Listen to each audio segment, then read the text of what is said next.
At the Rongorongo quarry on Easter Island, there are 400 stone statues frozen mid-carve. Some are still attached to the bedrock, faces half emerged from the hillside. Stone picks lie on the ground beside them exactly where the workers left them. The work stopped, and nobody ever came back to finish. The story that gets told about this is that the civilization collapsed, that the people of Easter Island cut down every tree, destroyed their own ecosystem, starved, and tore each other apart. That the quarry was abandoned because there was no one left to do the work. That Easter Island is the ultimate cautionary tale about what happens when a society destroys its own environment. That story has been repeated in textbooks and documentaries for 50 years. It is almost certainly wrong. To understand what actually happened, you first have to understand where Easter Island is. The Pacific Ocean covers 1/3 of the surface of the Earth. Easter Island, Rapa Nui, sits in the most remote corner of it, 2,300 miles from the coast of South America, 2,500 miles from Tahiti. There is no nearby land, no island chain to hop across. To reach it, you have to sail across open ocean in a direction where, for all you know, there is nothing. Around 900 CE, Polynesian voyagers did exactly that, using stars, ocean swells, bird flight patterns, and cloud formations. A navigation system of extraordinary sophistication built without instruments. They found this speck of volcanic rock in the largest ocean on Earth and settled it. They brought chickens, sweet potatoes, banana plants, sugar cane, and the knowledge to build a civilization from nothing. It is one of the most remarkable feats of exploration in human history, and it receives almost no attention because the story that follows it is so much more famous. Before the first Europeans set foot on the island, Rapa Nui had already developed the only writing system in all of Oceania, Rongorongo. Rows of glyphs carved into wooden tablets, read in alternating directions, one line left to right, the next line rotated and read right to left. We have 26 surviving tablets. No one alive can read them. What they say is unknown. What they represent is independent literacy, invented in the middle of the Pacific Ocean by a people who had no contact with any literate civilization.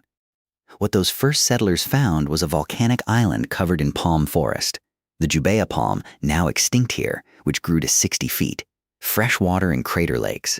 Seabirds nesting on every surface. Fish in the surrounding ocean. By the standards of remote Pacific islands, it was rich. They named it Rapa Nui, Big Rapa, after an island in their homeland. Over the following centuries, they built something that has puzzled the world ever since. The Moai were not idols. They were Aringa Ora, living faces of the ancestors. Each one represented a deified ancestor, and the mana, the spiritual power, that flowed through them protected the living community below. Building a Moai was not a vanity project or a competition for its own sake. It was a religious act, a community act, a way of calling on the dead to protect the living. The 900 Moai that still stand across the island are the physical expression of a theology that treated ancestry as the most powerful force in the world. The scale of what was built is almost impossible to process.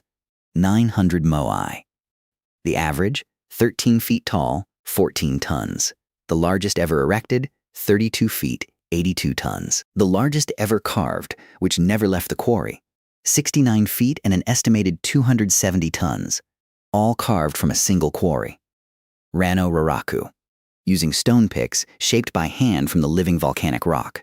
The organization required to sustain this across centuries, across an island of 63 square miles, without wheels, without metal tools, without draft animals, is extraordinary by any measure.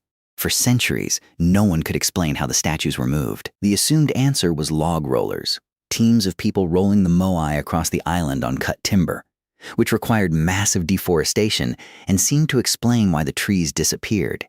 In 2012, researchers tried something different. Using ropes attached to a full-scale concrete replica, teams of people rocked the statue from side to side in a waddling motion. 18 people moved a 5-ton Moai down a road. They walked it. The statues walked. No log rollers. The deforestation for transport argument, which is central to the ecocide narrative, does not hold. Each Moai was erected on an ahu, a massive stone platform built from thousands of tons of fitted stone, without mortar, leveled to precision, facing inland so the ancestors' gaze could watch over the living. Many Moai then received a pukau, a red topknot carved from a separate quarry at Punapau, which could weigh up to 12 tons and had to be raised onto a statue already standing. The logistical coordination required to run a quarry, a transportation system, a platform construction operation, and a topknot raising operation simultaneously across an entire island represents organizational sophistication that rivals far larger and better resourced civilizations. The island was divided between competing clans, two main territorial groups, the Tu'u and the Hotu Iti, and multiple subclans, each erecting moai to demonstrate their ancestors' power and their own prestige. This competition was real. It drove the moai building to ever greater scales. But competition and catastrophic collapse are not the same thing. The evidence for violent internal warfare before European contact is far weaker than the popular narrative suggests. Competition can coexist with stability. After the peak of moai building, a new tradition emerged, the Tangata Manu, the Birdman cult. Each spring, competitors from each clan would swim through shark-infested waters to a small islet off the western cliffs, scale sea cliffs, retrieve the first egg of the season from a sooty tern nest, and swim back without breaking it. The winner's clan leader became the year's sacred birdman, the living vessel of the god Makemake, holder of supreme authority for a year. This was not the behavior of a collapsing society. It was the behavior of a society whose institutions had evolved. The Jubea palm forest did disappear. The pollen record is clear, but the rate and the cause are more complicated than the popular story admits. The forest declined gradually over centuries, not suddenly. And as it declined, the Rapa Nui people adapted. They developed lithic mulching, placing rocks strategically around crops to retain moisture and nutrients in the soil. This technique, invisible in most archaeological surveys, allowed continued food production as the forest cover changed. Adaptation, not collapse. The Polynesian rat also arrived with the first settlers. Rats eat palm seeds. A rat population large enough to eat most of the seeds on the forest floor prevents the forest from regenerating, even if humans stop cutting entirely. Researchers Terry Hunt and Carl Lipo found rat-gnawed palm seeds throughout the archaeological record. Their conclusion: rats may have been the primary driver of palm disappearance, not human logging. The people of Rapa Nui may have been managing a degrading environment they did not fully cause and could not fully stop, and managing it successfully enough to survive. Chicken farming became a primary protein source. Hundreds of individual stone chicken houses, hair moa, were built across the island, small stone structures each housing a few birds, with entry holes sized to let chickens in and keep predators out. Rock gardens expanded. The coastal fishing continued. By the measures available, the society that European ships first encountered was not a ruin. It was a people who had been living on a 63-square-mile island in the middle of the Pacific for 800 years and had figured out how to keep doing it. On April 5, 1722, Easter Sunday, Jacob Roggeveen's Dutch fleet of 3 ships appeared on the horizon. The Rapa Nui people had never seen a European vessel. Roggeveen found approximately 3,000 people. He found moai standing on their ahu. He found organized society, chiefs, priests, craftspeople. He named the island Easter Island from the date of his arrival, stayed 1 week, and left. The Spanish came in 1770, moai still standing. James Cook came in 1774, and already found signs of disorder, some moai toppled. The disruptions of contact were already accumulating. The moai that were toppled between Cook's visit and later accounts have been interpreted as evidence of internal warfare and collapse. But moai toppling was a known practice in Polynesian culture, a ritual desanctification, stripping an ahu of its spiritual power, done deliberately by the community that built it. Some toppling may have been internal conflict. Some may have been response to the disruptions already introduced by European contact. The cause has been assumed. It has not been established. Over the next 90 years after Roggeveen, European ships called regularly. Each visit introduced new diseases to a population with no immunity. Minor epidemics, sporadic violence, the occasional kidnapping of individuals. By 1862, the population had declined from Roggeveen's estimate, though the numbers remain debated. What is not debated is what happened in December of that year. 8 Peruvian ships arrived. Their purpose was not trade. The Peruvian slavers used gifts to lure people onto the ships, then seized them. Over the course of the raids, approximately 1,500 people were taken. Historians estimate this was close to half of the island's remaining population. They were transported to the Chincha Islands off Peru to work in the guano mines, harvesting seabird excrement for fertilizer in conditions that killed most of them within months. International outrage, led by France and the Catholic Church, eventually forced Peru to repatriate survivors. 15 people were returned to Rapa Nui alive. Among the 1,500 taken, the island's paramount chief Kaimakoi, his son, most of the Ariki, the noble class, the priests, and the Rongorongo scholars, the people who could read the writing system. In a single series of raids, Rapa Nui lost its entire leadership class and its entire literate class simultaneously. When the 15 survivors returned, they brought smallpox.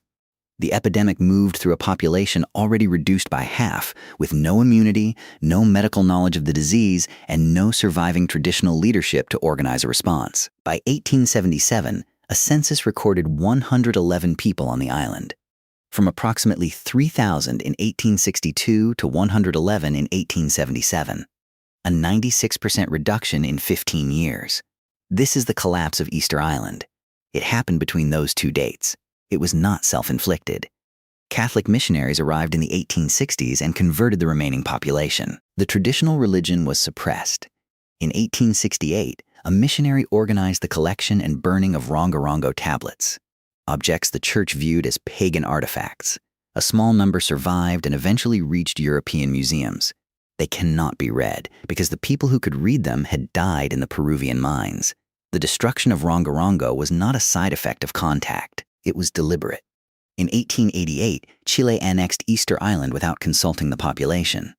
The entire island was leased to a Scottish-Chilean company, the Williamson Balfour Company, which ran it as a commercial sheep ranch for most of the next century. The Rapa Nui people were confined to the settlement of Hangaroa, fenced in, denied access to the rest of their own island. They were not granted Chilean citizenship. They could not leave. This arrangement lasted until 1966. Today, Moai from Easter Island sit in museums across Europe. The British Museum holds Ho Hakananaya, taken by a British naval captain in 1868, the same year the Rongorongo tablets were burned. The Louvre holds Moai Pakarati. The Vatican museums hold one. These objects were taken without consent from a people who were at that moment confined to a reservation on their own island. Formal requests for repatriation have been made by the Rapa Nui people and the Chilean government. The British Museum has declined. Ahu Tongariki, on the eastern coast of the island, holds 15 moai on the largest ahu ever built. A 1960 tsunami swept all 15 statues hundreds of meters inland. In the 1990s, a Chilean-Japanese restoration team used a 55-ton crane to re-erect them. The original builders had no crane. They had ropes, ramps, lever systems, and the coordinated labor of a community that understood exactly what it was doing.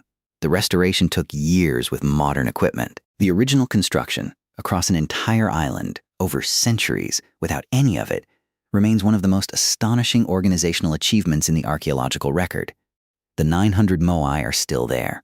The quarry still holds its 400 half-finished statues, the stone pick still lying beside them.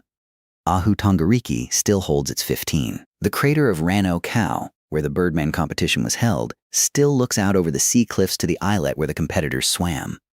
The rock gardens that kept the island fed are still visible in the soil. The Hare Moa chicken houses are still standing. The island is saturated with evidence of a civilization that worked. From the 111 people recorded in 1877, the Rapa Nui population recovered. Slowly, against the continuation of colonial rule, land dispossession, and cultural suppression. By the mid-20th century, there were a few hundred. Today, approximately 5,000 people live on Rapa Nui, roughly half of them of Rapa Nui descent. The continuity of survival across those odds is not a footnote. It is the center of the story. Jared Diamond's Collapse, published in 2005, brought the Easter Island ecocide narrative to a global audience of millions. The story was compelling because it seemed to say something urgent about the modern world. Civilizations destroy their own environments and cannot stop themselves. Easter Island was the proof. The story was too useful to interrogate. It entered textbooks, documentaries, political speeches, and became one of the most cited examples in environmental literature. The evidence does not support it. The forest declined gradually over centuries, not suddenly before collapse. The population at first European contact suggests stability, not ruin. Lithic mulching shows active environmental adaptation. The walking Moai removes the deforestation for transport argument, the timing of the true catastrophic collapse, the 96% population reduction, matches the 1862 slave raids and the subsequent epidemic, not any pre-contact period. When you look at what the evidence actually shows, the self-destruction narrative falls apart. There are two collapse stories on Easter Island, and they are completely different. The first, a civilization that adapted to its environment over 800 years, maintained a functioning society on one of the most resource-limited and isolated places on Earth, built 900 stone monuments without metal or machines, invented the only writing system in Oceania, and was still standing when Europeans first arrived. The second, that civilization was destroyed in 15 years by slavery, disease, and colonial land seizure. Only one of those stories is about self-destruction. What was lost cannot be fully measured. Rongorongo, the only writing system ever independently developed in Oceania, died with the knowledge holders taken in 1862. 26 tablets survive. No one can read them. The oral histories, the genealogies, the navigational knowledge, the full theology of the Moai, the ritual traditions of the Birdman cult, carried in living memory, not writing, were scattered and broken. A civilization that had maintained itself for 8 centuries was erased in a generation. What survived is also remarkable. The Moai themselves, 900 of them, still standing or lying across 63 square miles of island. The Ahu platforms, the quarry, the rock gardens, the chicken houses, the crater lakes, the Rapa Nui language, which is still spoken. The Rapa Nui people themselves descended from the 111, a people who have outlasted the company that ranched their island, outlasted the colonial arrangements that fenced them in, and are still fighting for the return of their ancestors from European museum collections. 111 people. Their names were recorded in 1877. The descendants of those 111 are alive today. They hold the memory of what was taken from them, the names of the ancestors stolen in 1862, and the knowledge that the statues in the British Museum were not sold. They were removed from a people in the middle of a catastrophe and placed in institutions that have since declined to return them. The 111 are not a symbol of collapse. They are a symbol of survival. The repatriation fight continues. In 2010, Rapa Nui protesters occupied sites on the island, demanding return of their ancestral land from the Chilean government. In 2022, Chile signed an agreement committing to negotiate the return of Ho'okananai'a from the British Museum. The British Museum has said it is open to a loan arrangement. The Rapa Nui people have said they want their ancestor home, not on loan. The conversation is not over. The lesson drawn from Easter Island, that humanity destroys its own environment and collapses, is not wrong as a principle. Environmental destruction is real. Self-inflicted collapse is real. But Easter Island is the wrong example.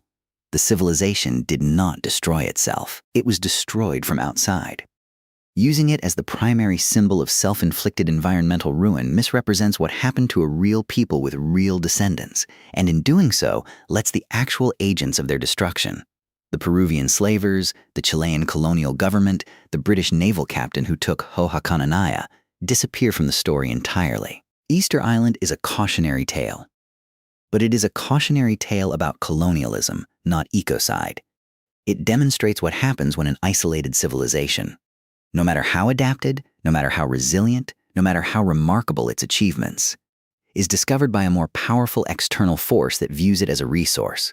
The tools of extraction, slavery, disease, land, seizure, cultural suppression. What 8 centuries of successful adaptation had built was destroyed in 15 years. The fragility was not internal. It was the fragility of isolation meeting power. Return to the quarry. 400 Moai, frozen mid-carve. Tools still on the ground. The traditional explanation is that civilization collapsed and no one came back. The emerging alternative is that the quarry was already sacred, that the Moai were alive in the rock, and some may have been intentionally left there, already home. Either way, the people who carved them were not destroying their island. They were one of the most successful isolated civilizations in human history. They built 900 stone monuments, invented writing, fed themselves on a volcanic rock 2,000 miles from anywhere, and survived for 8 centuries. The world came for them, not the other way around.